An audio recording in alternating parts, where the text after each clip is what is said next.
Amigas, tudo bem com vocês? Eu espero que seja tudo bem com vocês. No vídeo de agora, retomamos um quadro muito antigo no canal, já muito antigo, porque tem uma coisa que acontece que é o tempo passa, a gente vai simplesmente existindo, aí o tempo vai passando, eu acho isso um absurdo, eu acho que tem que acabar o tempo. E aí, nós vamos fazer um vídeo aqui hoje de diálogos, nosso quadro Diálogos, que existe há um tempo atrás, e eu estou muito feliz que eu consigo abrir esse espaço para a gente conversar com nossa camarada Claire de Luna. Ela é doutora pela Universidade de MS do Rio Grande do Sul, não é isso? E Isso. ela desenvolve um trabalho sobre epistemologia. Há um tempo atrás, eu entrei em contato com a Claire por causa de uma desgraça universal chamada motoboy de treta. Um motoboy de treta incrustou-se dentro do meu grupo do WhatsApp dos apoiadores do canal um cidadão complicado que ele ficava lá mandando mensagem dizendo assim: olha a Clé falando mal de você aqui, olha a Clé falando mal de você. E aí a gente teve certos choques de cabeça ali deve ter um ano mais ou menos isso, alguns meses para trás. E aí, recentemente, a Clara apareceu aqui no nosso canal, fez algumas considerações interessantes sobre a epistemologia, acrescentando algumas questões em relação de algumas falas que eu fazia, alguns erros que eu cometia, etc. E tal. E eu falei, caramba, que massa, ela está abrindo espaço para a gente conversar, e etc. Uhum. Aí eu pensei imediatamente, vou chamar a Clara para conversar conosco. Vou chamar a dona Cléa para a gente conversar sobre epistemologia, que é um tema que, veja só, a palavra mesmo é um puta de um palavrão para a maioria das pessoas. A galera não sabe nem o que essa palavra significa muitas das vezes. Então, como eu gosto de conversar, eu quero entregar a palavra para a Claire e perguntar para a Claire especificamente o que te levou na sua jornada a se aproximar, primeiro, do campo da filosofia e depois, em segundo lugar, sobre esse aspecto específico do estudo da epistemologia. Depois, como é uma palavra e um termo técnico relacionado a algo que às vezes fica muito distante da vida corriqueira, eu quero que a gente converse sobre os impactos desse tipo de assunto, ou da democratização desse assunto, junto Uhum. à população civil aqui no famosão YouTube, na internet, etc. E tal. Claire, contigo a palavra, por favor, minha querida. Então, a minha trajetória, eu me formei em física, né? Concluí física. Aí eu passei no concurso para professora, fiquei um tempo no magistério, até que eu decidi fazer, falei, não, agora está na hora de fazer um mestrado, já está na hora de começar um mestrado, né? Porque, assim, muitas questões, principalmente, o meu maior interesse na ocasião era a história da ciência. Uhum, Infelizmente, o ensino de física ele é muito apartado das questões históricas, então não existe sim. uma discussão sobre a história, de como o conceito se desenvolveu, como que foi, é muito jogado. E eu sempre Uhum, me interessei pelo desenvolvimento histórico dos conceitos. Então eu falei, vou fazer um mestrado em ensino de ciências, com um professor que tem experiência com história da ciência. Então eu comecei a desenvolver um mestrado em cima das contribuições do Henri Poincaré para a teoria da relatividade, que é um assunto que eu gosto, e o Poincaré ele é quase esquecido, né, das contribuições dele, dialogando, obviamente, com outros expoentes da época, como Einstein, Abraham, Lamour. E aí veio a pandemia. E quando veio a pandemia, veio aquela onda de pós-verdade, de racionalismo, de relativismo. Eu fiquei extremamente preocupada. Porque qual é o objetivo da investigação? A verdade, para nós que somos pesquisadores, é o objetivo da investigação. O investigador, pelo menos ao meu ver, do Luiz Henrique de Araújo Dutra, é o objetivo da investigação. Então, onde Claro. que fica a verdade? Se não há verdade, há o quê? Uhum. Se não há verdade, o que é conhecimento? O que eu estou fazendo? Qual é o nosso objetivo, né? Porque a gente está perdendo noites e dias lendo coisas, estudando coisas. Estudando, sabe? Estudando, às vezes brigando com as pessoas, às vezes cultivando, não, olha, não é assim. A história não aconteceu dessa maneira, sabe? Essa visão está equivocada. Aí a pessoa fala, essa é a sua opinião. Não, não é só uma questão de opinião. E aí eu entrei em desespero, tanto que eu precisei procurar psicóloga. Foi Uhum. quando eu comecei a fazer psicóloga, porque eu estava em desespero, eu não conseguia mais, sabe? Parecia, o que está acontecendo? Está desmanchando, sabe? Uhum. Eu preciso dessa solidez.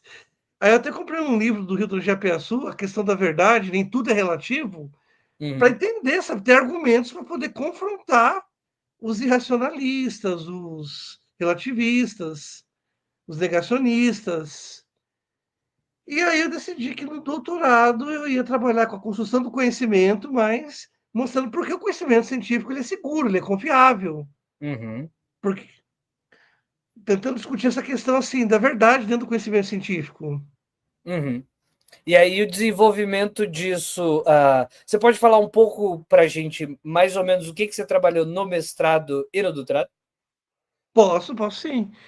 No mestrado, eu trabalhei basicamente com as contribuições que o Poincaré deu para a teoria da relatividade. Então, a relativização Uhum. do espaço, a relativização do tempo, o problema da simultaneidade, o princípio da relatividade. Eu fui mostrando, né, quais as contribuições que ele deu que antecipam as de Einstein Uhum. e fiz uma discussão em cima desses artigos originais, né, das fontes primárias, mostrando Uhum. as contribuições dele, discutindo as equações.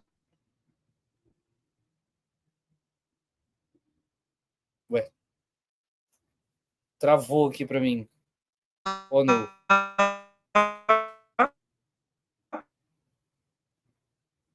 Alô? Só aqui para mim? História da ciência. Depois, quando eu comecei a trabalhar com Poincaré, porque assim, eu penso que para você fazer uma boa historiografia da ciência, você tem que fazer uma boa física. Então, eu não posso tratar de termos de um campo especializado como a relatividade ser um mínimo de conhecimento. Eu estudei muita relatividade, estudei muita física matemática da relatividade. E aí eu comecei a pensar, quando eu comecei a ver o problema da verdade, eu comecei a pensar no problema da verdade por correspondência como uma congruência de formas topológicas, né, de formas. Lógico que isso, depois eu descobri que já haviam trabalhos que tratavam Assim. disso, em Russell, Wittgenstein, outras abordagens de correspondência também para o Aushing, mas aí eu comecei a pensar, porque a gente precisa entender a física como. A gente não pode adotar. Eu comecei a desenvolver uma certa visão realista da física. Uhum. Uma das razões de eu não ter ido para a mecânica quântica, que eu não tenho. Eu entendo, obviamente, o básico de mecânica quântica, mas eu evito discussões sobre mecânica quântica, é justamente porque a visão predominante é antirrealista, né? Sim. Pelo menos entre os filósofos, né? Então, eu não penso que o antirrealismo seja um caminho adequado. Eu prefiro pensar de forma realista. Uhum. Eu tenho alguma. Isso foi o seu trabalho de mestrado, né? Isso foi o meu trabalho. O mestrado foi a historiografia da relatividade a partir das contribuições de Poincaré. Legal. Tá, eu tenho algumas questões para te fazer. Ah, a primeira, eu vou fazer algumas.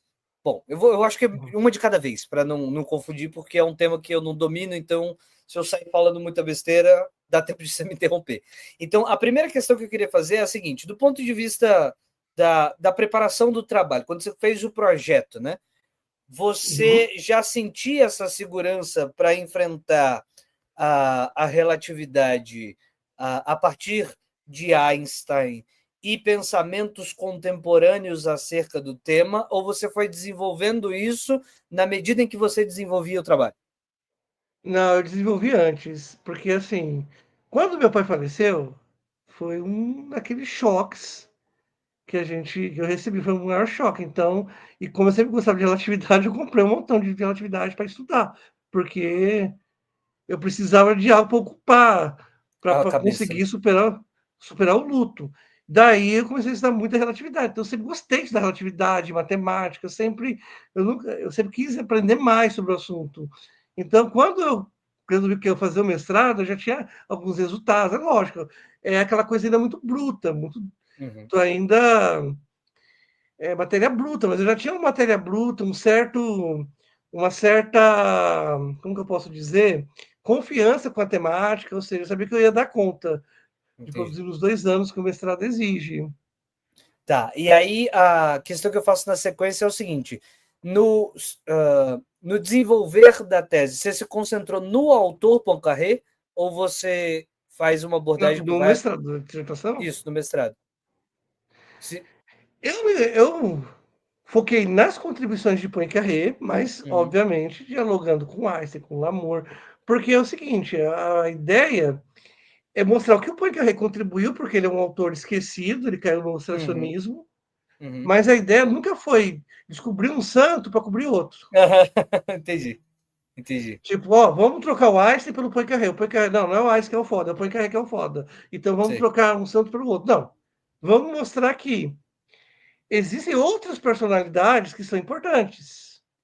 E aí eu te faço uma pergunta em cima disso. Tem uma questão colocada que é, quer dizer, quando você expressa sobre esse tema, na minha cabeça vem a questão da ciência como uma produção coletiva e não uma Isso. produção de um gênio que Não. sozinho, ou como diz o Voltaire, né, caiu a maçã na cabeça do cara e o cara, o Newton, puta que pariu, Ah, abriu descobri. todas as ideias do mundo. Não, mostrar que esses princípios, eles mostrar a correspondência que ele trocava com outros autores. Então, eu traduzi a correspondência dele com Lawrence, mostrar como que eles estavam em constante fluxo de ideias, que a ciência é esse fluxo, é esse debate, esse diálogo. Não se faz ciência isolado. E o que você pensa, assim, uma pergunta circunstancial, o que você pensa sobre a realidade da produção científica, ou melhor dizendo, da produção acadêmica no Brasil? Sobre a estrutura geral, assim, uma impressão mesmo, sei que isso não tem a ver com o seu trabalho, mas uma impressão que Não, você tudo tem bem. sobre a produção de papers, da necessidade de publicação como ela é, a impressão que você tem mesmo sobre a realidade do nosso A corpo. minha impressão ela é bastante negativa. Eu acho que esse carreirismo que se instaurou Uhum, na academia, ele é pernicioso. uhum, Porque, por exemplo, eu escrevo, porque eu gosto de escrever, eu gosto de pesquisar, mas assim, eu gosto de escrever paper, ou seja, tem cara que escreve um paper de uma página, vai lá e né? publica. Eu gosto de dialogar, de discutir, eu gosto, sabe, de fazer um trabalho bem feito, sabe? Porque a pessoa que não conhece, ela tem condições de entender. Porque eu estou escrevendo, penso que eu esteja escrevendo para professor. Uma coisa que eu odeio, por princípio, é essa pressão de ter que publicar em revista internacional. Uhum, Porque é o seguinte, eu sou brasileiro, eu tenho que escrever para brasileiros, não para... Tem excelentes autores internacionais, não vou também ser dogmática, mas eu tenho que trazer, eu tenho que escrever pro brasileiro. Se o professor, ele às vezes não tem condições ou tempo de ler o que está sendo produzido no Brasil, ele vai procurar um artigo internacional lá na Science Education. Gente, uhum. não dá, né? Então, eu acho que a gente tem que incentivar a produção nacional.